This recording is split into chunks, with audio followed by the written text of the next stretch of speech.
Fala pessoal, muito boa noite, bem-vindos a mais uma live de terça-feira aqui da Sara Invest. Hoje a gente vai contar com a presença do pessoal do Instagram do Vem Pra Bolsa. O Marco já vai entrar aqui, já deixa eu inclusive chamar o pessoal.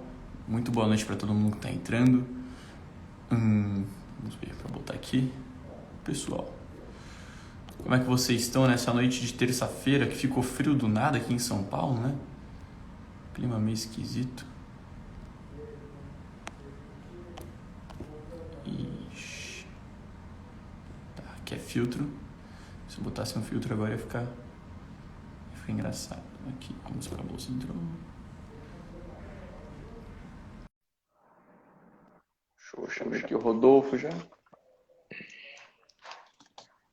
Fala, Rodolfo. E aí, tudo bem? Tranquilo contigo? Beleza também. Opa, só um segundinho agora, falta o Marco. Opa, agora sim. Nossa, agora o time tá perfeito.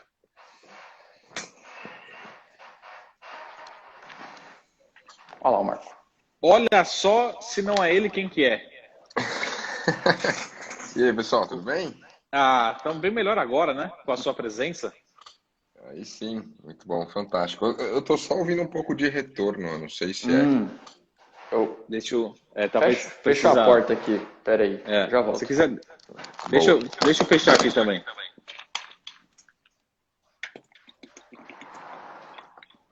E aí, como é que estamos, hein? Tem que fechar as duas portas, acho que tá perfeito. E aí, Rodolfo, como é que foi... Como é que foram Daqui a pouco a gente fala sobre bolsa, né? O pessoal tá chegando aí, Não, a gente vai falando. acho que ainda tá dando retorno. É de quem começou a live, não sei o nome dele. Opa, eu sou o Guilherme. Guilherme, boa. Isso. Eu acho que tá vindo de você o retorno. Porque, Tá, tipo, deve eu ser meu falo fone, eu vou e- desligar. Boa. Tá. Foi? Agora acho que Ficou sem Agora retorno? sim. Aí, Agora sim. show. Aí, agora. Beleza. ficou bom. Aí sim. O meu Boa. fone? O pessoal falando que é meu Não, fone. não, não, não. Não é Qualquer não. coisa eu Eu acho que tiro. era o meu fone que tava dando eco É, e aí ele respondia. Mas beleza. boa. Ô, É isso Rodolfo, aí. primeira coisa, a gente queria falar, a gente aqui é uma live que a gente faz toda semana e a Uhum. gente aqui não tem muito assunto proibido, então a gente fala sobre Boa. todos os temas. Mas Assim que é primeiro, bom. quem que é Rodolfo Marques? Assim, qual que é o... Por que surgiu essa ideia de fazer, puta, eu vou fazer um canal, vou virar um influenciador, né? Como é que foi a sua história até chegar até aqui, né? Vou levar educação, vou levar conhecimento, né? Assim, qual que eu... De repente você viu a galera operando, vendido, sei lá, opções a descoberto. Como é que foi isso? Cara, eu preciso começar a levar educação para essa galera. Boa. Assim, diferente de que muitos pensam, né? Para estar aqui no mercado financeiro e para falar sobre investimentos, não precisa ter tido um background de administração, de economia, nem nada. Então, assim, Aham, eu trabalhei durante 7 anos com TI. Na real, aham, comecei a trabalhar aos 14 anos em um negócio de família para ter ali a minha grana. Aos 16 anos, eu comecei a trabalhar com TI como estagiário e trabalhei até os meus 23 anos com TI também. Só que ao longo desse caminho eu percebi que trabalhando com TI era algo bem interessante e eu curtia muito, curto ainda muito tecnologia. Só que tem dois grandes pontos. Trabalhando com tecnologia, eu lidava muito com máquina, então muito do resultado do meu trabalho eu não conseguia ver materializado na vida das pessoas. Eu via em máquinas. E teve um outro porém também, que eu não tinha liberdade, né? Então, por mais que eu ganhava bem, eu não, pela minha idade, evidentemente, eu não conseguia ter liberdade, porque trabalhando com TI, como eu cuidava da rede de grandes empresas, né? Eu comecei trabalhando na Fundação Bradesco, e depois eu fui para a Duratex, que hoje é Dexco, né? Que é uma grande empresa, uma grande indústria, ela funciona 24/7. E eu trabalhava na parte de redes, então eu era o responsável por cuidar de toda a comunicação das fábricas com o escritório central, para que tudo funcionasse. Então, imagina, por exemplo, uma fábrica ali, uhum. caiu a rede da fábrica 2 horas da manhã. Cara, tem um monte de caminhão aqui para pegar vaso da Deca tal, precisa sair. Vamos ligar para o Rodolfo para ele restabelecer isso daqui, ter a ponte com as operadoras e tal, para resolver. E foi assim a minha vida por bastante tempo. Só que assim, eu perdi aniversário da minha noiva, da minha mãe, eu queria estar com a minha família, às vezes fim de semana eu não conseguia. Essa empresa começou a adquirir outras empresas, eu tive que passar também a fazer essa integração. E geralmente essa integração ela é feita quando? Em finais de semana, em feriados prolongados. Então, assim, eu trabalhava normalmente e quando tinham feriados e tal que eu pensava que ia conseguir ficar tranquilo, não consegui em virtude disso. Gosto muito de TI, tá? Só que o grande ponto era esse, eu não tinha liberdade nesse sentido. Só que em 2016 eu conheci o mercado financeiro. Trabalhando com TI, eu também Uhum. ajudava na rede das pessoas que trabalhavam no escritório dos executivos. E aí um gerente de estatística na época foi lá e me chamou: Rodolfo, a internet aqui do meu notebook não tá legal. Vem aqui. Fui lá, subi, e ele tinha 2 telas, né? E em uma das telas tinha um home broker aberto. E, cara, foi o primeiro contato que eu tive com o home broker, parecia ali aquele painel de avião. Um monte de coisa diferente, pisca vermelho, pisca verde e tal. E eu não sabia o que era aquilo. E ele me apresentou a bolsa, ele me falou como funcionavam as ações, ele me falou que boa parte do patrimônio dele estava investido ali. E ele foi, de certa forma, um benchmark para mim, porque ele era uma pessoa que tinha ali.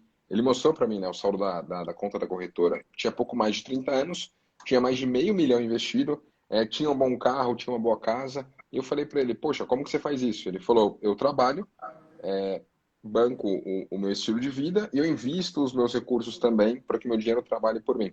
E ali foi o grande estalo para mim. E aí eu passei a ser aquela pessoa que até o momento consumia bastante, no sentido de comprar tênis toda hora, comprar roupa toda hora, para ser muito mais consciente, buscar poupar, buscar investir o meu 13º, minha PLR e tal.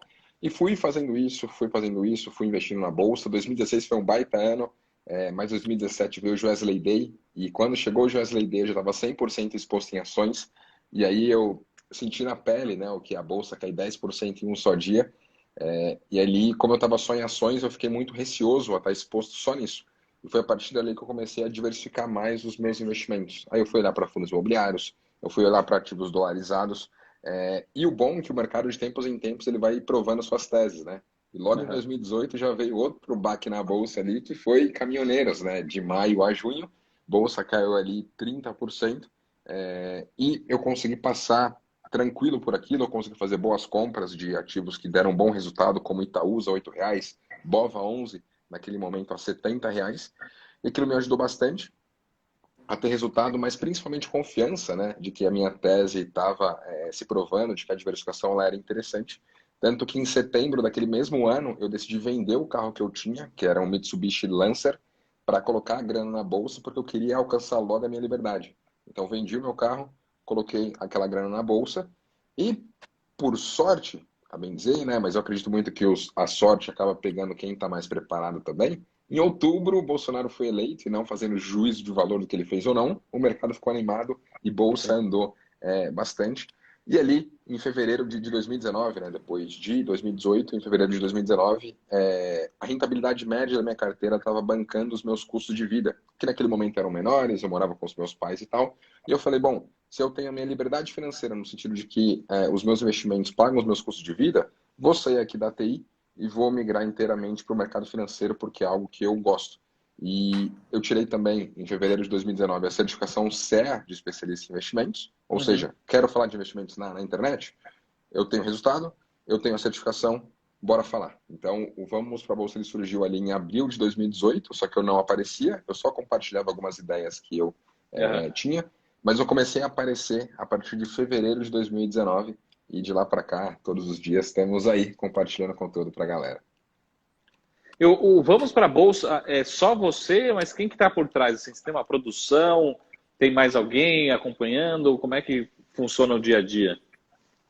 Então, é a minha empresa, eu tenho outras Uhum. pessoas que trabalham ali comigo, eu tenho um analista CNPI, que ele é meu parceiro, ele trabalha com os Legal. meus alunos, provendo carteira recomendada para eles. Uhum. E eu tenho também outras personas, eu tenho o videomaker, eu tenho o designer, eu tenho o social media, que é a minha irmã de 15 anos, eu tenho o gestor de tráfego, que é o meu irmão de 22 anos, então muita coisa eu consegui pegar da família para levantar a galera e mostrar para eles a internet. Eu fiz, e outras coisas eu acabei pegando de alunos meus que gostaram da minha metodologia, que tinham ali uma expertise em design, em vídeo, e eles fizeram parte da equipe. Então tá Aham. bem legal e uma parada muito home-based assim, mas a ideia é conseguir escalar isso daí pro ano que vem.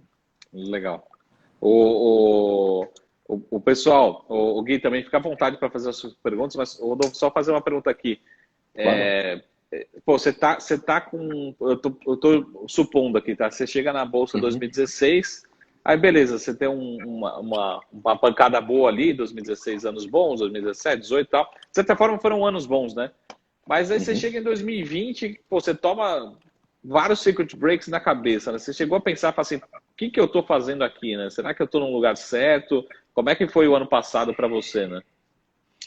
Então, acho que muito do medo da bolsa vem por você não conhecer o que você está fazendo. A partir do momento que Aham, você conhece das empresas e dos negócios, você começa a ficar muito mais tranquilo. Porque uma coisa é preço da ação na bolsa e outra coisa é sim. fundamento daquele negócio. Então, eu Aham, sabia que, por exemplo, por mais que os negócios estivessem lá embaixo, a Ambev, por exemplo, ia continuar vendendo suas bebidas. Eu sabia que a Taesa iria continuar entregando ali a sua energia do ponto A para o ponto B. Eu sabia que a Porto Seguro ia continuar vendendo seguro auto e residencial, se auto e residencial ainda existisse. Eu, os fundos imobiliários, continuei investindo em fundos imobiliários porque os imóveis continuavam lá, os inquilinos continuavam lá, e a renda iria continuar também, partindo do pressuposto que eles não reincindiram. Então, assim, eu acho que talvez o único ponto que nós tivemos ali em 2020 era talvez o receio do mundo acabar. Eu aham. acho que isso que permeou, assim, porque eu me lembro muito de ir em supermercado, por exemplo, nem álcool em gel a galera tava dando. Tipo assim, você quer álcool em gel pra passar na mão? Compra o seu, porque o meu eu tô até racionando isso. Sim, sim, sim. E a gente ia no mercado, a galera estocava as coisas assim, você fala, gente, o que vai ser? Então acho que ali foi um pouco complicado no sentido de, cara, o que vai ser do mundo? Mas aquela grande questão, se o mundo acabasse, a grana tivesse investido ou não, ia acabar. Então melhor investir. E se o mundo não acabar, se é assimétrico você subir, do que se, evidentemente, não acabar, você ficar de fora de uma alta como essa que nós tivemos. Uhum. Maravilha. O Gui, faz suas perguntas aí. Opa, lógico. Boa noite, Rodolfo. Rodolfo, Fala eu aí. imagino que todo o seu público, ou pelo menos a maior parte, deve ser pessoa física, certo? E Uhum. aí a gente viu assim, um movimento bem claro de muito mais pessoa física, bastante pessoa física entrando na bolsa agora recentemente. Em 2020 isso ganhou bastante força, em 2021 isso também está com bastante força. E eu queria entender do seu lado de uma posição assim que auxilia essas pessoas, ajuda, quer trazer educação financeira. Como é que você está enxergando? Se você acha que é bom, se você acha que é ruim, se você acha que tem muita gente desorientada no momento e para onde pode ir? Por exemplo, a gente sai de um Brasil, até pouco tempo atrás, institucional mandava aqui. Agora na bolsa a Uhum. gente consegue ver até pessoa física fazendo alguns movimentos. Então, você acha que no futuro os investidores pessoas físicas também vão ter a sua relevância muito grande na bolsa? Acho que já está assim hoje também. Sim, sim, eu acredito que sim, porque nós estamos tendo uma mudança no mundo, né? Eu acho que a estrutura do mundo como um todo, ela está diferente. Se nós pensarmos aí há 10 anos atrás, por exemplo, quais eram as opções de você se locomover com um carro? Ou você tinha um carro, ou você locava um carro, ou você andava de táxi. Hoje, muitas pessoas deixaram de ter ali os seus carros para andar de aplicativo. Por outro lado, também, quando você pensa casa, ou você comprava uma casa ou você locava uma casa, não tinha um aplicativo terceiro. Agora tem Airbnb, que você não precisa ter uma casa de campo, por exemplo, mas você consegue reservar e morar lá. Se eu for para qualquer país, eu consigo reservar e estou lá. Então, acho que assim, a sociedade já está mudando no sentido das pessoas, ao invés de querer possuir alguma coisa, eles querem mais usufruir, e ter uma experiência. E eu acredito muito que os investimentos são uma forma das pessoas bancarem essa experiência que eles querem. Ou seja, Aham. se ao invés de imobilizar ali 500 mil reais em uma casa, eu posso muito bem investir isso em fundos imobiliários de uma forma diversificada, que eu vou ter potencialmente muito menos risco, eu vou ter vários inquilinos, eu vou estar exposto ali a imóveis de um altíssimo padrão construtivo, muito melhores do que aqueles que eu compraria com 500 mil reais, e eu posso ter uma renda nos patamares de dividendo que os FIIs estão pagando, algo em torno aí de 2.500 reais, 3.000 reais. Cara, com 2.500 reais, 3.000 reais, você consegue locar um apartamento aonde você quiser. Evidentemente, só ajustando aí a metragem conforme você quiser, mas você tem essa liberdade. Por exemplo, eu quero em tal ano estar na Paulista, vamos para lá. Eu quero em tal ano estar na Vila Olímpia, vamos para lá. Eu quero agora estar mais remoto em algum lugar, vamos para lá. Então, assim, ao invés da pessoa ter que possuir algo, ela pode ter investimentos que vão subsidiar esse estilo de vida dela para prover experiência. Então, acredito que sim, a gente vai ter um movimento maior de pessoas vindo para a Bolsa, só que o grande ponto, né? Muitas pessoas vieram pela ganância para a Bolsa, porque viram aí máximas históricas, viram as empresas aí lá em cima e muitas pessoas entraram nesse momento. Então pode ser que agora, se nós tivermos uma crise maior, principalmente com o mercado americano dando uma corrigida, pode ser que a gente tenha uma limpa nesses investidores. Então, tipo, quem entrou extremamente na ganância pode ser que queira sair da Bolsa, mas aquele que entrou bem fundamentado, ele pode ficar, passar por esse ciclo. E eu entendo que esses ciclos da Bolsa são como molas para os investidores de longo prazo. Então você vai acumulando a sua grana, pode ser que a crise venha, mas você continua acumulando. Quando passar a crise, o ciclo voltar para cima, você vai ter um propulsor aí que foi os aportes que você fez enquanto a mola estava indo para baixo. Então, tem muita gente vindo para a Bolsa, acho que tem gente sim sem experiência, por isso que o nosso trabalho aqui consegue crescer, né, para ajudar a trazer experiência para essas pessoas, mas tem essa grande questão que eu acho que sim, veio para ficar, as pessoas vão olhar cada vez mais para a experiência e até a galera nova, né?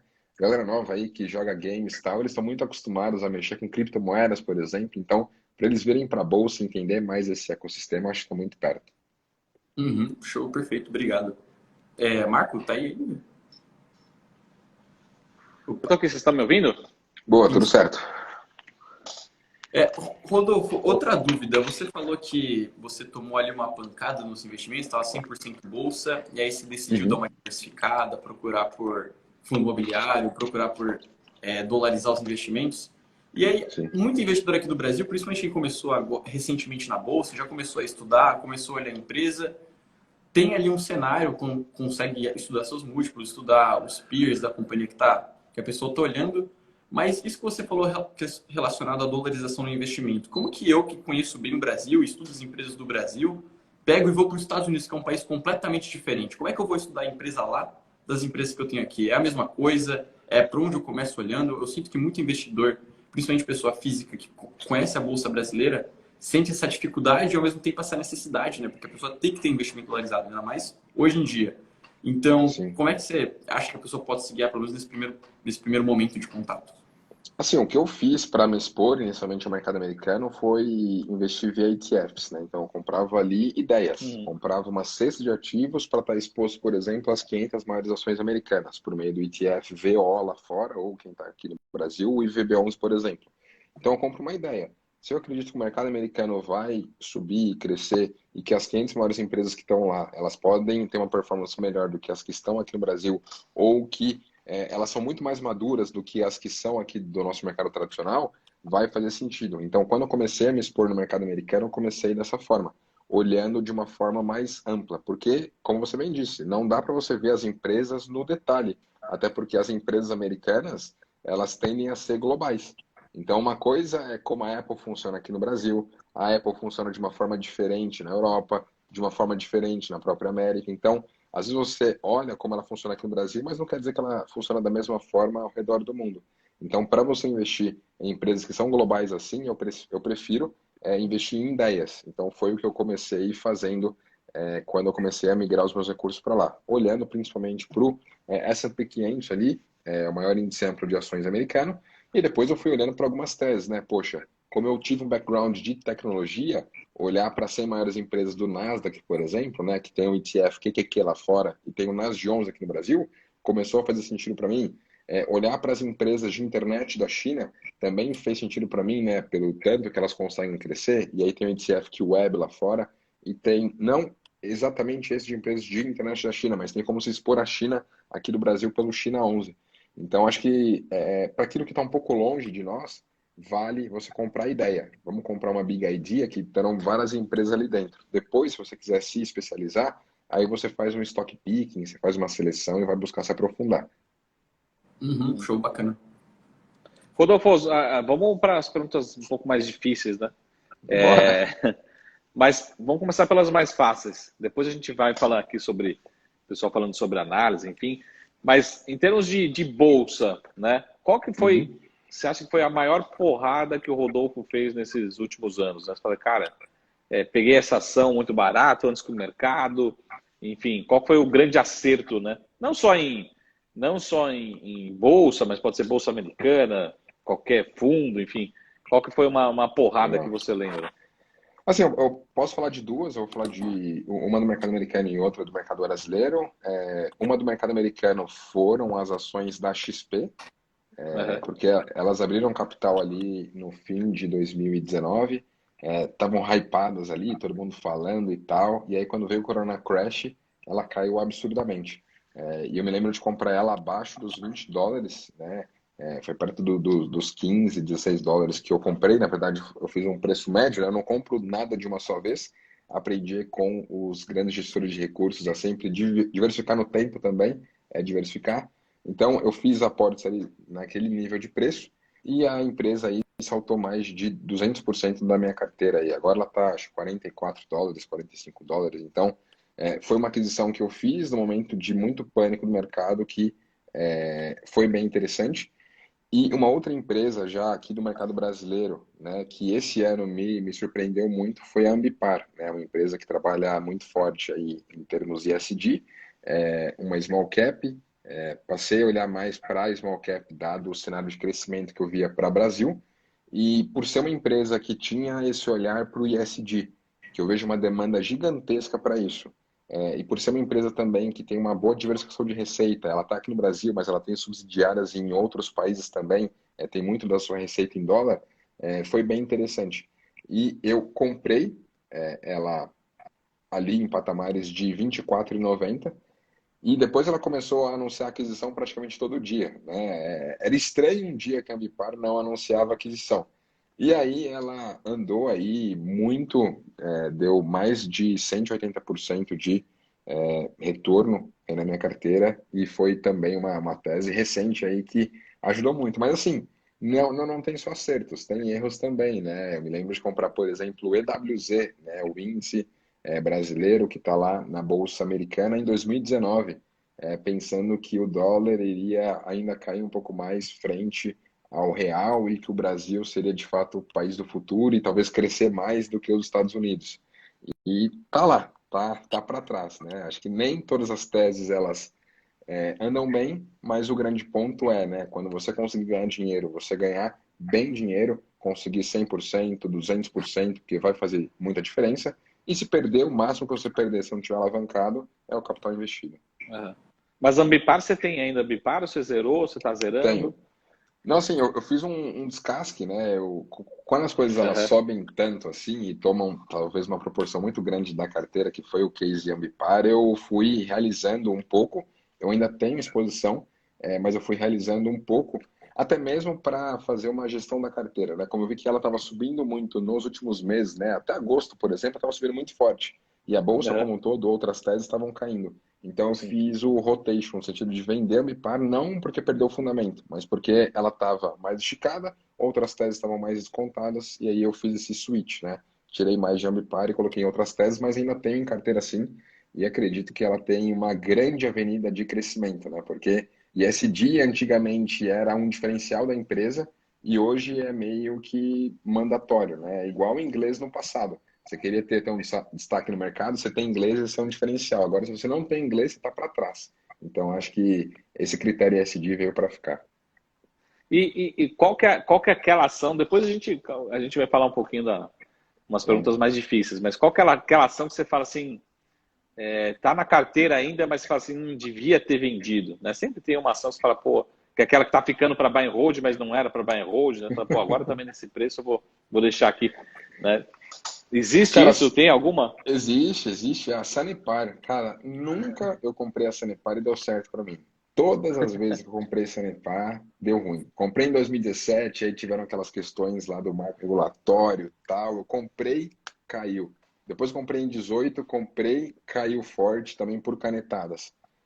E eu comprei no fim do ano passado e veio essa questão aí de crise hídrica, tal, Uhum. e a empresa também não andou, tá lá na carteira, eu não tô fazendo mais aportes, deixei ela de certa forma ali em quarentena, mas literalmente Sanepar deu merda na minha carteira, né? Que é a empresa que realmente Assim, acho que para todo investidor tem aquela empresa que fica marcada, né? Parece que você compra, o mercado vai contra. Você compra, o mercado vai contra. Então, acho que a Sanepar é um case místico aí. Eu compro o Sanepar, se eu avisar para a galera, pode ter certeza que vai cair. O pessoal mais próximo já deve falar assim, pô, me avisa quando você for comprar Sanepar. Tipo isso. Mas você falou lá de EWZ, assim, você teve alguma empresa que, mais assim, que você, de certa forma, teve um erro, não só pelo resultado negativo, às vezes o resultado Uhum. não é nem tão importante, mas, por exemplo, pô, o fundamento mudou, ou aconteceu algo inesperado no caminho, enfim, Uhum. você fala assim, pô, realmente não esperava que isso acontecesse, fiquei decepcionado, até às vezes, por exemplo, um caso de Sim. corrupção, enfim, algum evento no meio do caminho. Teve isso já na história, você lembra ou não? Teve Cielo em 2019. Pensei que ela estava barata. E aí eu aprendi que no mercado o que é barato pode ficar ainda mais barato. Então eu estava olhando muito para o histórico dela, eu estava muito ancorado ao que ela era no passado, eu não conseguia enxergar a disrupção que houve no mercado de adquirência, né?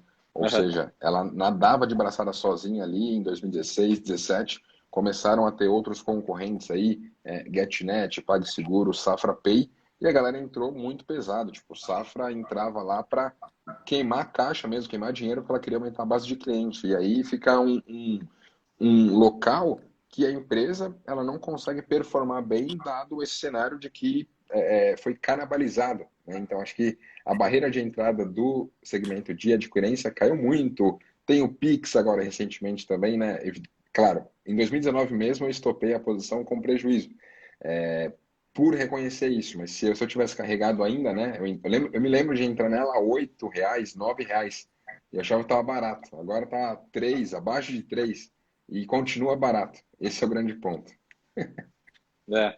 E só para te provocar mais ainda, a Cielo, por muito tempo, ela foi uma das queridinhas da Bolsa, assim, né? Foi?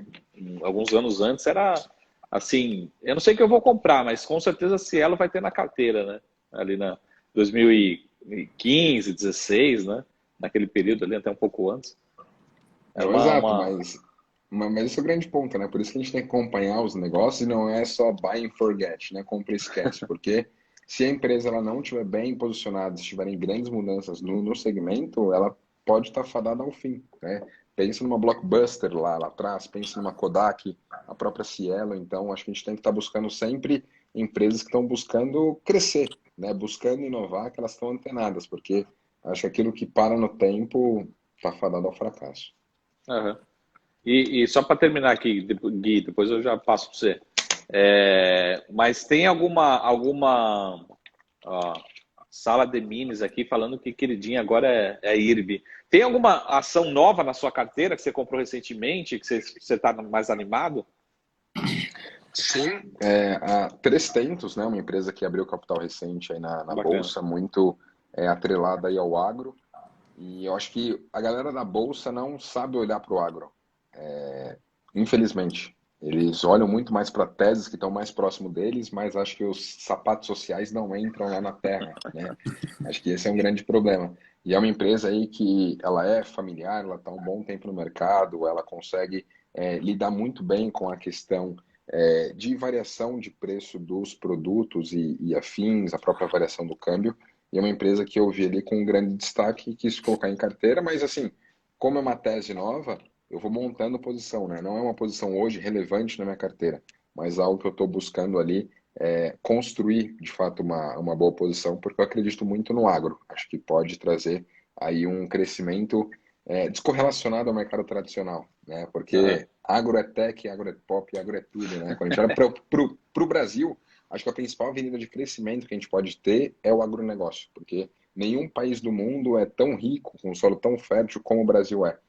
Então, acho que isso pode ser o grande diferencial. Eu não vejo o Brasil sendo um diferencial em tecnologia, por exemplo, em construção civil, alguma outra coisa, mas pelo menos no que diz respeito ao agronegócio, acho que a gente está indo super bem aí mundo afora. Aham. Você consegue dar uma aulinha de 3 tentos, assim, tipo, uma linha, explicar qual que é o case, qual que é o racional? Não é uma Sim, recomendação, né? Mas, assim, mas mostrando o que a empresa faz, e qual que é a pegada. boa. Então, a grande ideia dela, né, a grande tese, ela cuidar de algumas culturas que são importantes, milho, soja e tudo mais, só que ela é diferente, Aham, por exemplo, de uma Brasil Agro ali, que ela detém a terra mesmo, ou a aham, própria SLC Agrícola, que ela também tem ali algumas culturas, como soja, milho e algodão, e também detém terras e faz trade com isso. A grande ideia da 300 é conseguir lidar com essas culturas, só que ela consegue prover também e ser meio que um market maker, né? Ela consegue prover para um pequeno produtor os insumos para que ele possa produzir, e quando ele conseguir vender aquilo ali, a 300 tem um pedaço e o produtor também tem um pedaço. Então, ela consegue ganhar tanto com a produção própria dela, como também com a produção de terceiros, que ela meio que é um afiliado, um coprodutor ali. Ela entrega a matéria-prima e mostra as melhores práticas para conduzir, o produtor vai lá na terra dele e faz. Então, ao invés de arrendar uma terra e ela ter que cuidar de tudo, não. Ela pega parceiros, faz isso junto e depois fatia aí os lucros. Então, acho que é um modelo de negócio bem interessante e que pode ter um espaço de crescimento absurdo, né? Porque ela não está tomando tudo para si, fazendo ali um monopólio, ela está trabalhando em sinergia com os outros produtores. aham.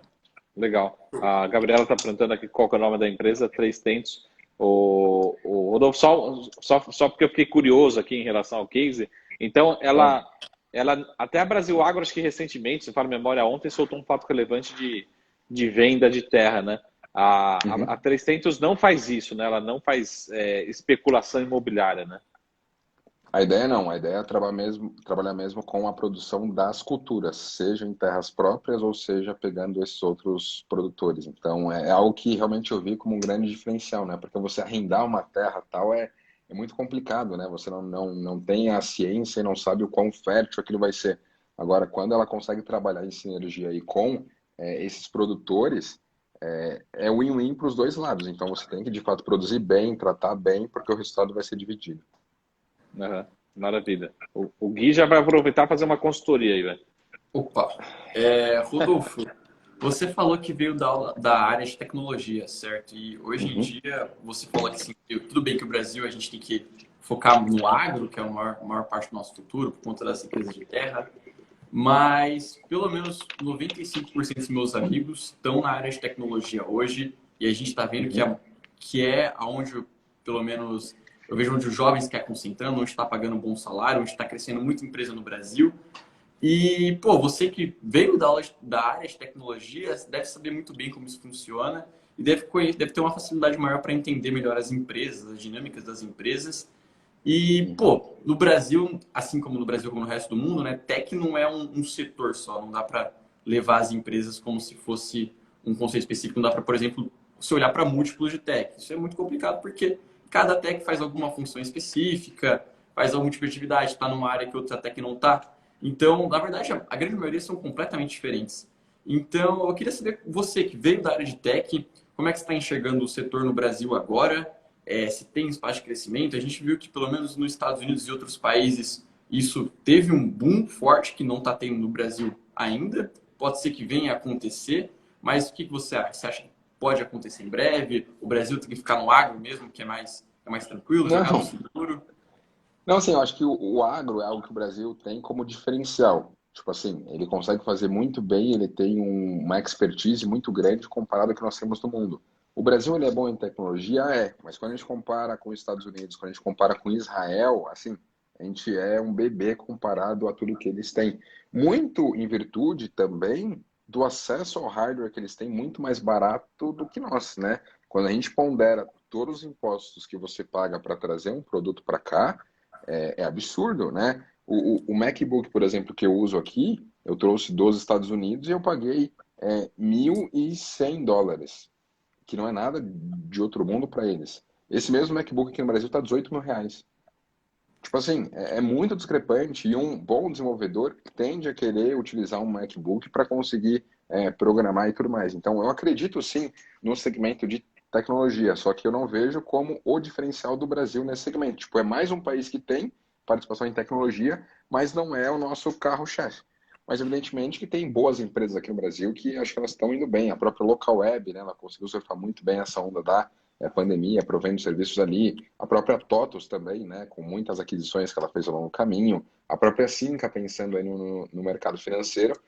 E tem inclusive uma que eu gosto aí, tenho em carteira e não está, enfim, alegrando o coração do Rodolfão, que é a Neogrid, né? Uma empresa que O pessoal comentou trabalha aqui. forte nessa questão da cadeia logística como um todo. É uma Aham. empresa que tem mais de 7 mil clientes espalhados pelo mundo, tanto aqui no Brasil quanto lá fora, marcas gigantescas, e acho que essa questão logística ela é muito importante, né?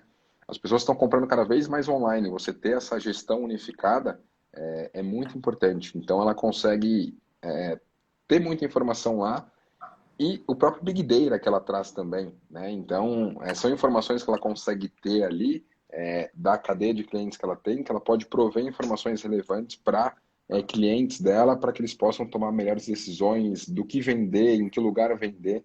Então, acho que é uma empresa muito boa, só que ainda não trouxe aquisições como o mercado queria, né? Então, tá com grana em caixa e não fez ainda grandes aquisições, como, por exemplo, a Sinqia, né?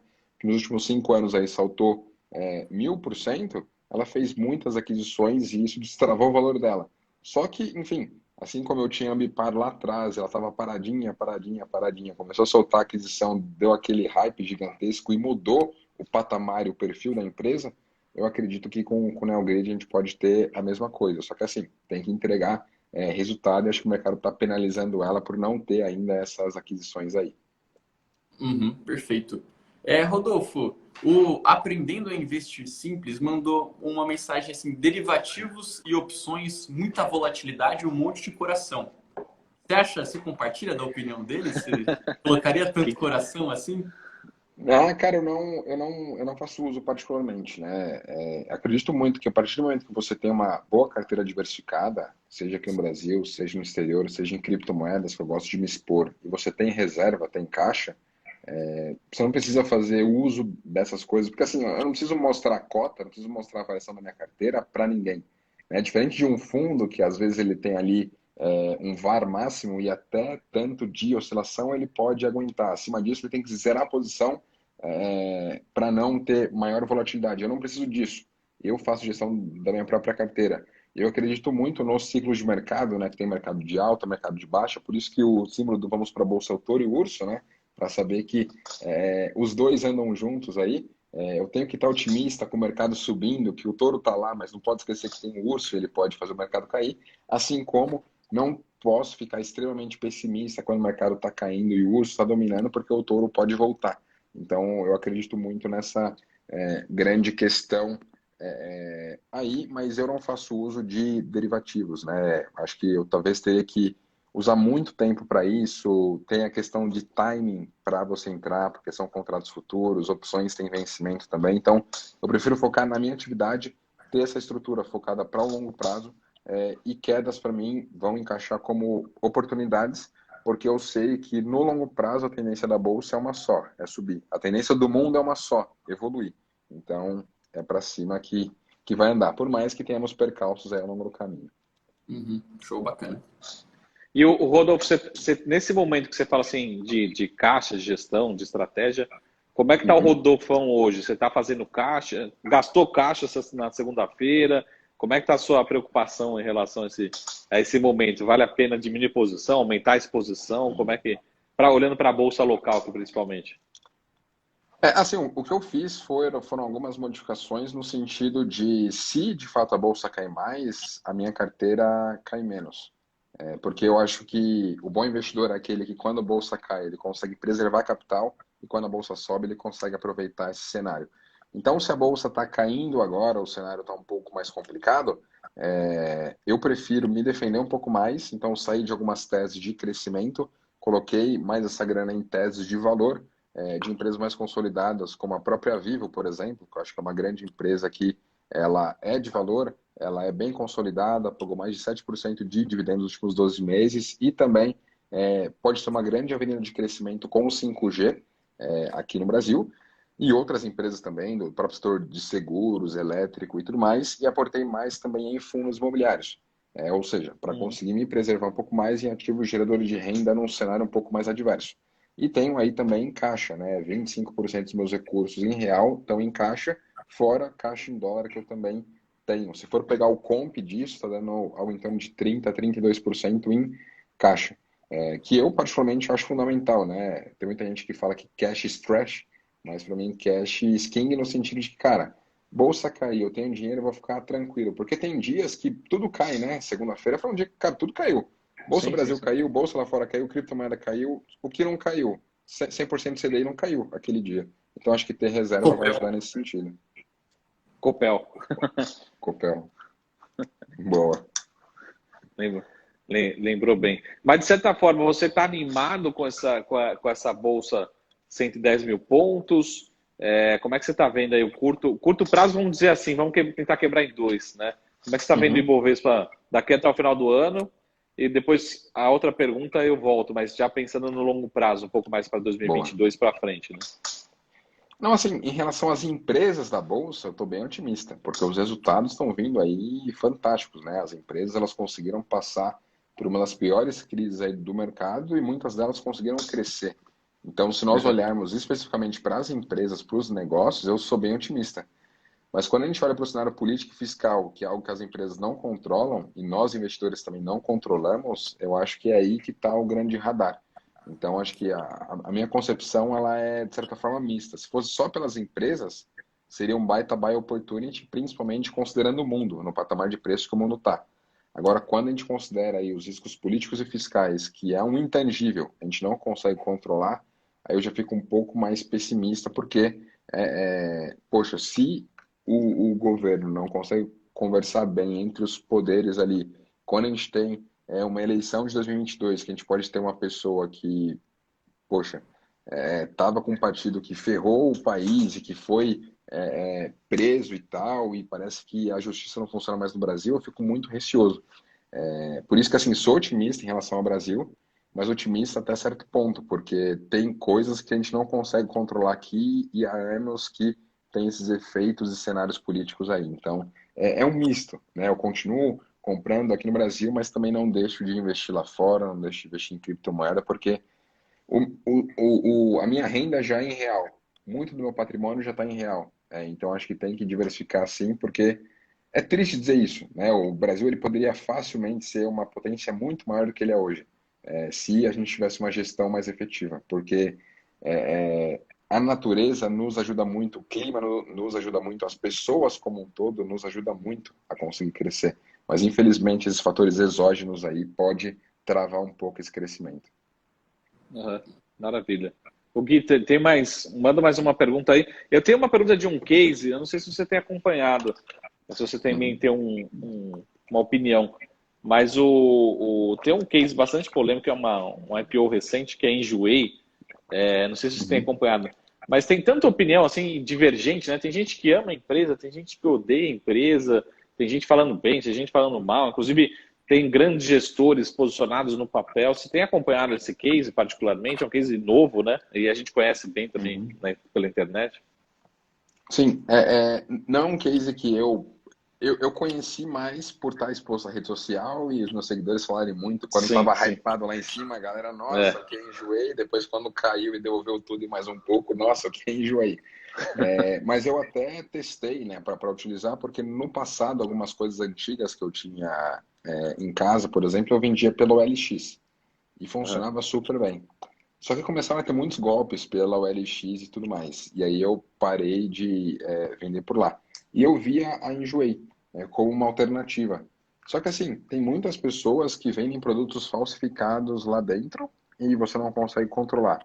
Tem a própria comissão que a Enjoei cobra, que ela é relativamente alta, né? Para alguém que está vendendo alguma coisa usada, que já não tem um valor tão apreciado, sem ainda ter a taxa que eles têm ali, fica um pouco maior. Então, eu não vejo uhum, uma grande adoção, eu não vejo os meus amigos utilizando isso para vender coisas usadas. Então, acho que cases como esse de crescimento, eles têm que ter uma maior adoção. E eu não vejo ninguém perto de mim que utiliza isso daí. Então, não é um case que me faz brilhar os olhos. Eu gosto, de fato, de investir em algo que está perto de mim. Evidentemente que não tem como a 300 estar perto de mim morando em São Paulo. Então, é uma questão.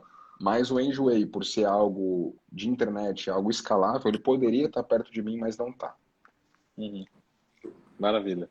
Ô Rodolfo, só para estruturar minha pergunta, posso te chamar de influencer de bolsa ou não? Você não acha legal? Pode, pode, Pode? não Tá tem bom. problema não. O que você acha dos outros influencers de bolsa, assim, para para a saúde do mercado brasileiro, você acha que é bom? Você acha que é ruim?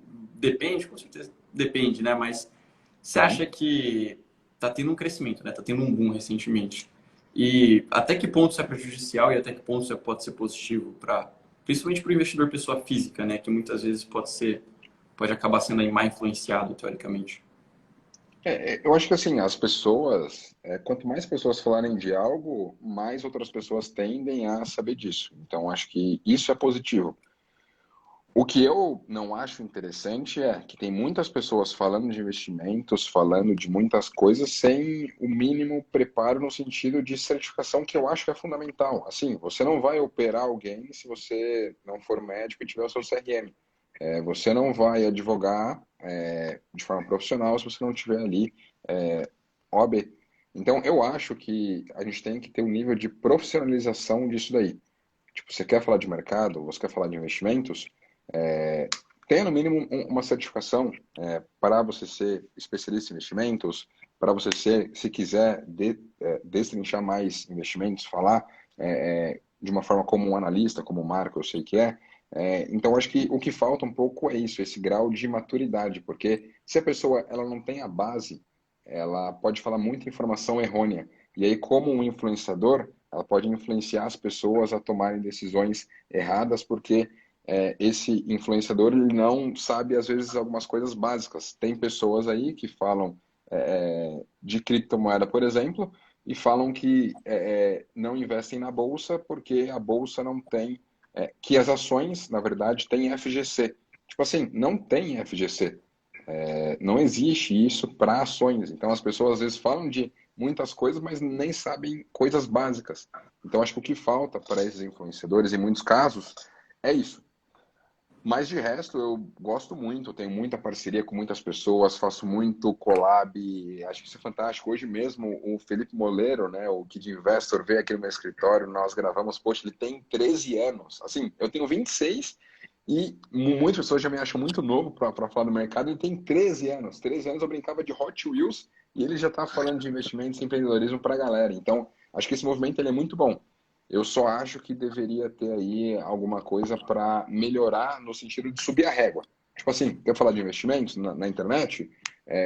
Que tem alguém para, de certa forma, ajudar as pessoas ali, e não no sentido de regular ali fortemente, mas quem sabe uma associação dos influenciadores, não sei se esse é bem o termo, mas alguma coisa para que as pessoas possam ter ali um conhecimento de base mínimo para que eles possam passar informações para outras, porque é importante ter isso. Se a gente não tiver, a gente pode falar besteiras aqui, as pessoas tomarem decisões em cima disso, porque por mais que nós falamos que não é recomendação, nem nada, a gente compartilha o que a gente está fazendo, como influenciador, acaba acontecendo. As pessoas vão lá, o Rodolfo comprou, o Rodolfo tem carteira, vou lá e vou comprar, porque o Rodolfo tem e eu confio no que ele fala. Por mais que eu não falei nada, eu só falei aqui um pouquinho porque eu tenho, por exemplo, a Ambipar. Só que, poxa, eu comprei a Ambipar a R$23,90, as pessoas podem querer entrar a 70. Tipo assim, não é o mesmo cenário. Só que eu acho que ter essa questão de algo mínimo para que a pessoa fale de investimentos, acho que vai ajudar bastante. Muito bom. Rodolfo, queria agradecer muito a participação. Muito obrigado pelo tempo, pela disponibilidade. Mas antes, lógico, eu queria que você deixasse um recado final, no sentido, lógico, deixar seus canais, todo mundo, é só Boa. seguir o Rodolfo aqui direto. Vamos para a Bolsa, né? Eu sou do tempo que tinha um programa na Bolsa que chamava A Bolsa Vai Até Você, né? Agora a gente tem que ir para a Bolsa, vamos para a Bolsa, agora é o inverso, né? Essa montanha não vai até Maomé, a gente vai até a montanha. Isso aí. Queria que você deixasse um recado final no sentido assim, como é que você está vendo? Você acha que vale a pena continuar alocando em ações, continuar animado no Brasil, continuar otimista? Como é que é esse recado para quem chegou nos últimos 12 meses, 24 meses na Bolsa? Tem gente, infelizmente, chegando a 3 meses, está pegando 10, 20, 30% de algumas ações para trás. Enfim, passar um recado aqui para quem principalmente é mais novato, que está chegando agora no investimento em ações, né? Eu acho que o principal é o seu horizonte de investimentos aí. Você tem que ter um foco no longo prazo, é colocar recursos em bolsa daquilo que você não vai precisar no curto prazo e nem médio prazo. Tomar cuidado com a ganância, né? A ganância te faz tomar decisões não tão acertadas aí. Em relação ao cenário atual, é aquele grande ponto, né? eu acho que as pessoas bateram muito no Brasil, ele está muito amassado em relação ao mundo, né? Falando que não vai para frente e tudo mais, que dólar é para cima, é 6 7. Só que a gente olha o dólar, mesmo com essa conjuntura global que a gente está tendo, ele nem está perto dos 6, de novo, dado que com esses juros maior que a gente está aqui no Brasil também, tem esse diferencial e a gente pode ter aí, quem sabe, um dólar na casa dos 5, 4,50. Então, não é o fim do mundo, mas também se for o fim do mundo para o Brasil, não esteja com a sua grana só aqui. A gente não sabe efetivamente se vai disruptar ou se vai ser o fim do mundo. Não dá para saber. Talvez algumas pessoas não sabiam que seria o fim da Venezuela, o fim da Argentina. As coisas podem acontecer, mas eu acho que o que o investidor tem que ter frisado e enraizado nele não depende de uma só coisa. Então, aprendi ali no Wesley Day que eu não podia depender só de ações. Então, não dependa só do Brasil, não dependa só dos Estados Unidos, não dependa só das criptomoedas. Tem uma carteira diversificada que trabalha em sinergia, porque você vai conseguir passar melhor por esses cenários aí. E foca não só em ganhar dinheiro, mas pensa também em sobreviver inicialmente, porque muita gente chega aí querendo ganhar dinheiro, mas às vezes sobreviver nesses cenários mais difíceis é o que faz a grande diferença, né? Eu gosto, particularmente, de jogar tênis. E assisto aí os grandes slams e tal. E aquela galera que ganha mesmo, pensa no Djokovic, Nadal e tal, geralmente eles começam perdendo os jogos. Às vezes com outras pessoas, outros jogadores mais novos, tal, muito Aham. sangue, batendo forte e tal. Só que ele tem uma certa malícia e por mais que ele comece perdendo ali, ele vai levando e vão tendo mais sets e ele vira o jogo no fim das contas porque ele tem mais experiência, ele tem um manejo muito melhor. Então não seja essa pessoa afobada na bolsa. Busque por ter, enfim, um pouco mais de experiência. E se tem caixa também, não vai colocar de uma vez, tá? Eu mesmo divido meu caixa em 4. Depois da pandemia do ano passado, eu passei a adotar essa metodologia. Bolsa caiu 10%, eu uso 25% do meu caixa. Bolsa caiu mais 10, mais 25%. Caiu mais 10, mais 25%. Porque assim, se a bolsa cair 40%, eu tenho que fazer. Agora, se Aham. eu ver uma quedinha aí de 10% e já comprar tudo, e se a bolsa cair mais 30%? Você vai cair mais cheio. Então tem que tomar cuidado com isso aí. Aham. Muito bom. Muito obrigado, Adolfo. Vamos para a Bolsa. Valeu, Gui, pela Valeu, força. Vamos Marcos. Valeu, marcar mais Gui. vezes aí. Bora. Sempre um prazer falar com vocês. Tamo junto. Prazer, pessoal. Obrigado. Boa Valeu. noite. Tchau, tchau. Valeu, pessoal. Boa noite. Tchau, tchau.